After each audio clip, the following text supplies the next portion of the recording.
Hello boy army, welcome to another spicy one on the channel. In this video I'm going to be showing you the game that I hit a 30 with this week in League. I'm going to go through the whole game.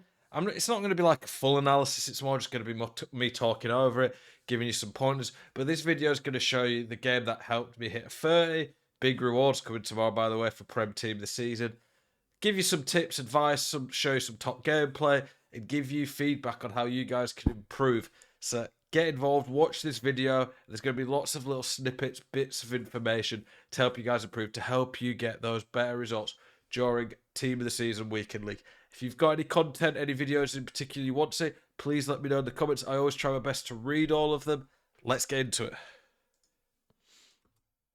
So you can see there, it's 29-0 going into that game. It was a big game for the lads. We're using the Champs channel for this. I didn't stream this, so it's very bright, by the way, the Champs channel. It's weird how bright it is. Okay, so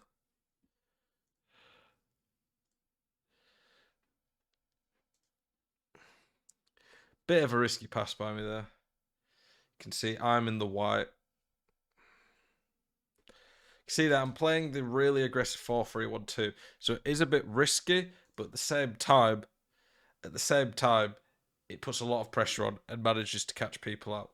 Having a formation that puts pressure on your opponent does make a big difference because it puts you in a position where your opponent doesn't really know how to play against you a lot of the time and they feel panicked. But you do have to be good at switching. So you'll see there, straight away I switch to the midfielder and I'm trying to get him back, my middle centre mid. Okay, there. We'll watch that bit back again.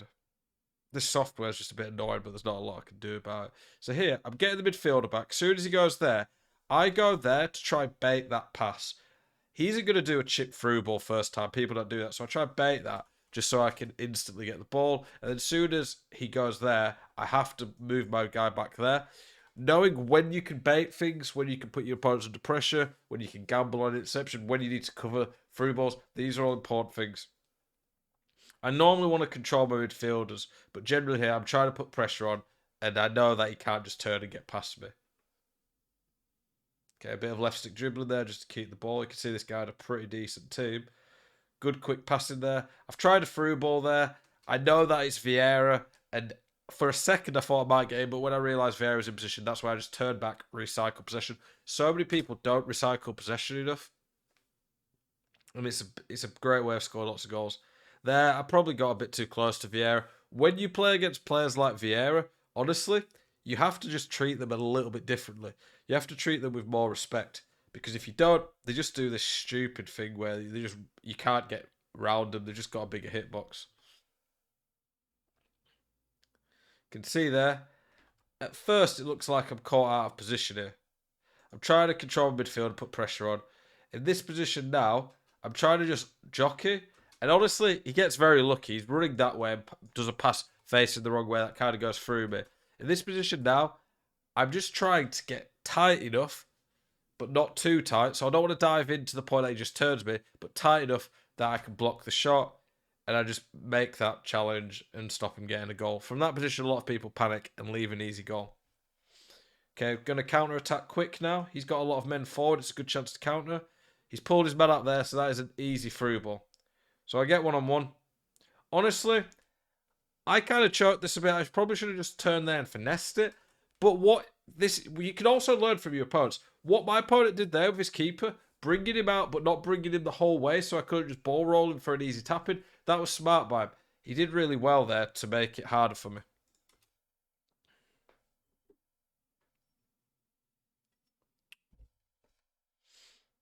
But then he ended up making a silly mistake. And I put the pen in the corner. So, watch that again. So, here, honestly, at this point, I should just probably turn that way to finesse. And if he comes to me with the areas past the counter now, I was ready for the ball roll. I mean, yeah. He got very unlucky with the keeper there, but what he did was smart before. Sometimes that does happen. But penalties, I often aim one way and then put it in the other corner. Through ball there by him, pretty smart, but doesn't work all the time. You can see it. Knowing when to counter-attack, when to slow it down is important. I counter-attack often in this formation because it gets so many men forward quickly, but you can't just force counter-attacks if they're not there. Okay, the first time fake works quite well a lot of the time, but against Sambu's rapid, I probably should have not done that. Bad passing, but probably the gameplay affected me there. Okay, you can see there. I can see this guy getting through. I want to get in this position, which you get caught often in the 4-3-1-2. I want to stop him getting an easy pass there and an easy pass there. So what I do is I read the situation. I kind of cover both areas by going to there, and then it allows me to step in. If it had gone to his Rooney, I still would have been able to get it. Going out wide often works really well.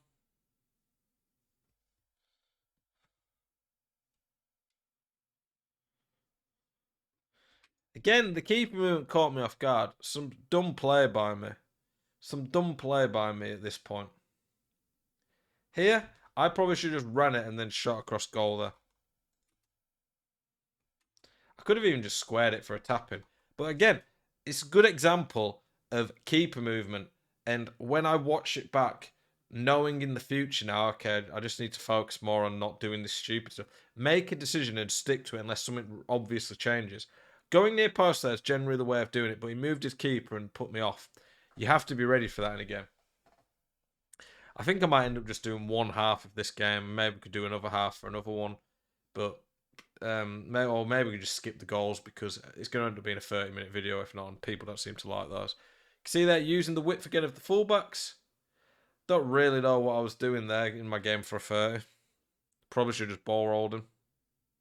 See that? I put him under pressure to try and make that pass really hard for him to do.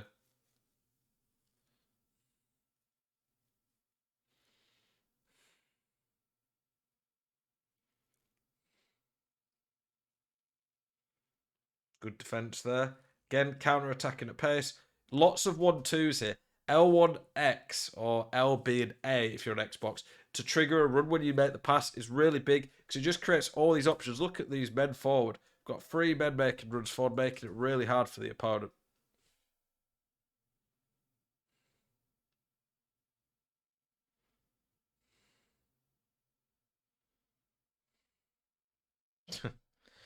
There, the Elastico, I've been practicing that. It does work really well a lot of the time, and there's certain angles where it just creates havoc, but sometimes you just got to be careful. There, I just forced that one. You don't want to do tricks into someone when they're stood off you, because when they're stood off you, it allows them to just read the trick and step into you. There, knowing when to step in, being aggressive, works well. Honestly, that wasn't a foul. Game's just stupid sometimes. We'll probably skip some of the goals, actually.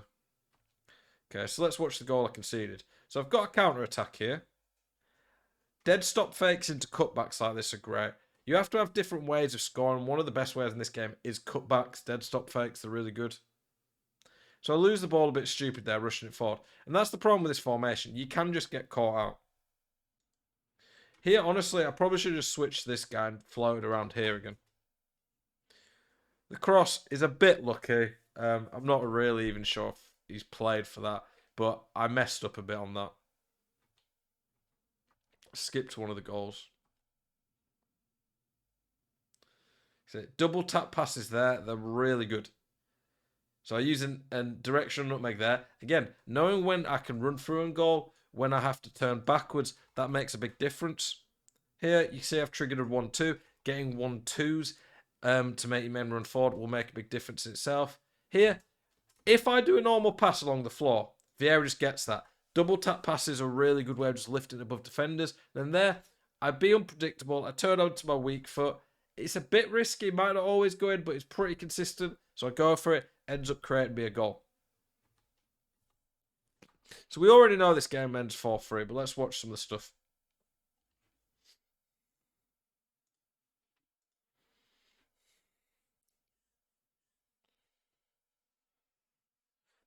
This was really smart play by me here. Let's go back and watch that again. So here, I know when he gets the ball here, there's a good chance he's going to try and go there. Honestly, in that position, he should take a touch because it's too risky, in my opinion, to do what he does. But a lot of people do that, so I step in, intercept the ball, and it creates a counter-attack. Ball roll just to set myself a better angle. And then, this software's pissing me off today, man. It's never this bad normally. Can watch this beautiful interception again. Ball roll here just to create a better angle. Kent's rapid. I'm surprised he got the ball still. Scoop turn there, creates a lot of space. The double tap pass there was worth it, but it was good defended by him. Sterling using his quick dribbling. Get a bit lucky there, but he is against Hull. Again, that's just showing Hull. You just have to respect him. Sterling's incredible balance and agility worked really well there. You see now, the guy's got a lot of men around his box, including Vieira and Hull. It's hard to break these people down. So to disorientate these people, you want to play slow sometimes, but then just speed up the tempo. Look how quickly I've been passing it around all of a sudden. The width from the fullbacks helps a lot. Double tap pass there. Elastico to create a better angle. He just doesn't expect this. Having tricks in your locker that you don't spam, but you just know the angles when you can use them. It's going to make a big difference. So look here. Do the Elastico, creates a little bit of an angle, and Kent does the rest. Magic, unpredictable, catches my opponent out. Again, probably should just do a normal ball roll there, just messing around a bit. See, I switched there to cover the through ball. I know there that even if it doesn't do a great pass, it's pretty much fine.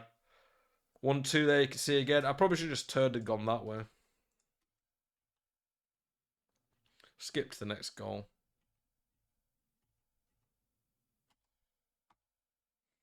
I always forget my games and what I've done in them and stuff when I've last scored. Okay, here. One of the things that you should always be doing on this game is looking to play the passes into the striker's feet. So I get it there. We'll watch that back.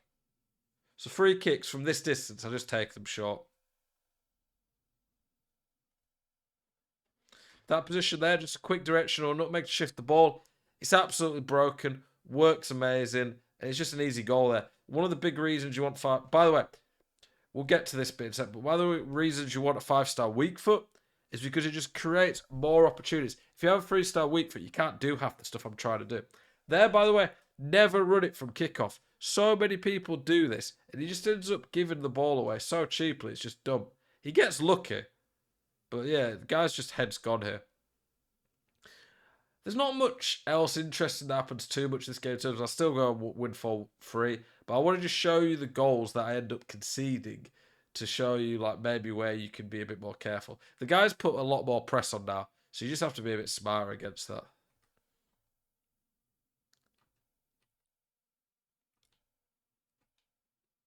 I mean, he gets quite lucky on that one, to be fair, coming up.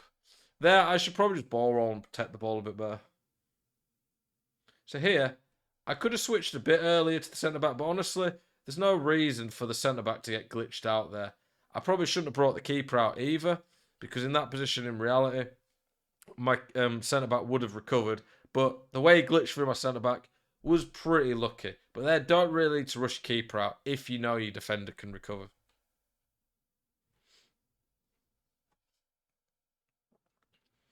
So there, again, that's like good defending in general, being aggressive. But when you're 4-2 up, you probably don't need to do that. You probably just need to be a bit more careful. And then you can just see the press. He's just winning stupid possessions back. Just trying to get rid of the ball at this point, but he's getting a lot of lucky bounces.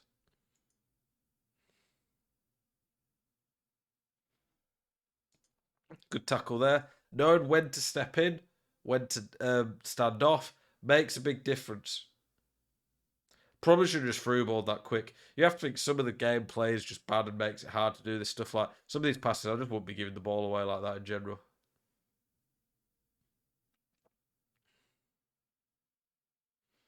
Good play by my opponent there.